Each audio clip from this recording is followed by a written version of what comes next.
you can't preserve it. That's the thing about these DIYs. Like, you'll see some of these ingredients in popular hair care brands, but to get the real thing and to preserve it and to get like the quantity that makes it amazing for your hair, you can't shelf it. I mean, it's just like, I don't know, canned collard greens.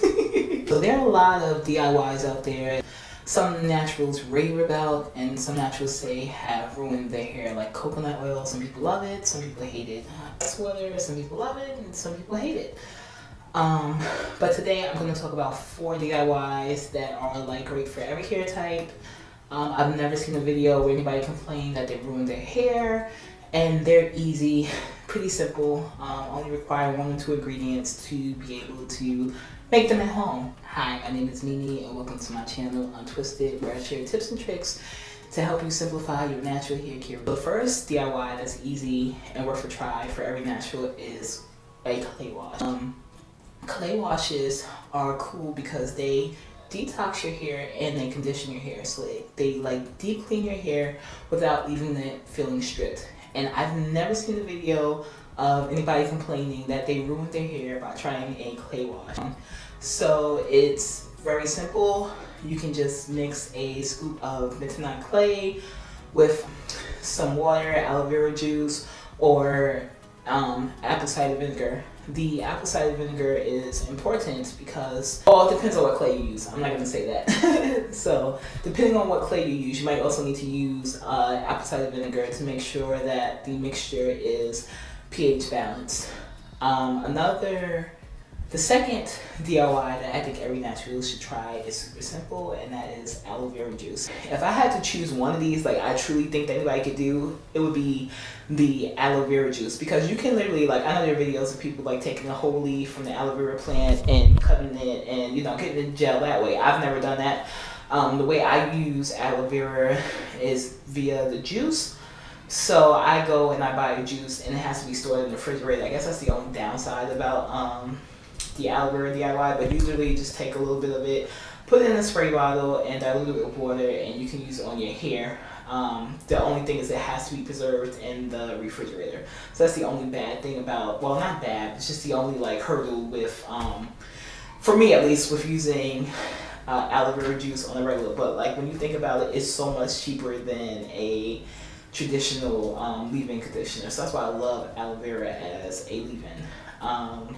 And what's cool about aloe vera juice is that, again, I've never heard anybody complain that aloe vera juice ruined their hair. And you can literally just buy aloe vera juice, put it in a spray bottle. I like to dilute it with some water. So I normally dilute the aloe vera juice with about 1 part of aloe vera juice to 3 parts of water. And the shine, I love the shine that I get from that mixture. And it's nourishing, and it doesn't build up on your hair, so then you could go ahead and use your leave-ins and your oils and everything else, and it just makes your hair feel good. And apparently aloe vera juice has like the perfect pH for hair, which is like slightly acidic, and it helps keep those cuticles closed, and closed cuticles make for shiny hair. And even people with low porosity hair use it without a problem. So that's one of those DIYs I think it's worth a try by everybody, no matter what your hair type is. The third DIY I think everybody should try is jojoba oil. Now, oils are so controversial in the natural hair community. Like I said, like some people love coconut oil, some people hate it.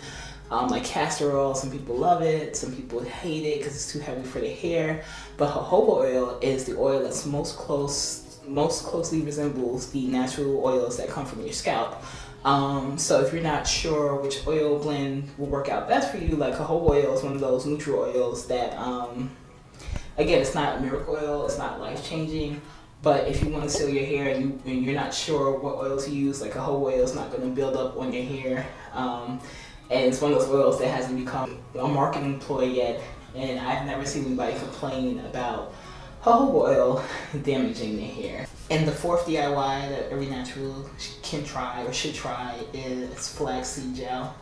I learned about flaxseed gel from Natural 85, and the real life flaxseed gel is just something that can't be duplicated. It's like very moisturizing, and it makes your curls clump. It just makes your hair feel good. But I'll say this about that DIY: it is a hot mess. Like I'll find flax seeds everywhere for days, and that's why I have not done flaxseed gel in a while. I have done like a flaxseed infusion, so it's like very portable, very liquidy, and I'll just put it in my spray bottle to get some shine and nourishing ingredients to my hair. And like, yeah, the flaxseed gel is the bomb. And if the Queen Natural 85 ever comes out with a gel, I'm running out to buy it. But it's one of those things, like, you can't preserve it. That's the thing about these DIYs. Like, you'll see some of these ingredients in popular hair care brands, but to get the real thing and to preserve it and to get like the quantity that makes it amazing for your hair, you can't shelf it. I mean, it's just like, I don't know, canned collard greens. Like, there's some stuff that like you could put in the can and it'll be decent, but the way you have to like alter it to get it to work as a shelf stable product just takes away from it. Trust me, if flaxseed gel, like an effective flaxseed gel, could be made by anybody, it's gonna be Natural 85. So the fact that she hasn't come out with one yet shows you that, like, to get an effective flaxseed gel that's like truly flaxseed gel as good as the one you can make at home, is a hard feat to accomplish. Leave a comment down below and let me know like what's your favorite natural hair DIY, or if you've ever tried a natural hair DIY. If you enjoyed this video, please give me a thumbs up, and thank you for watching.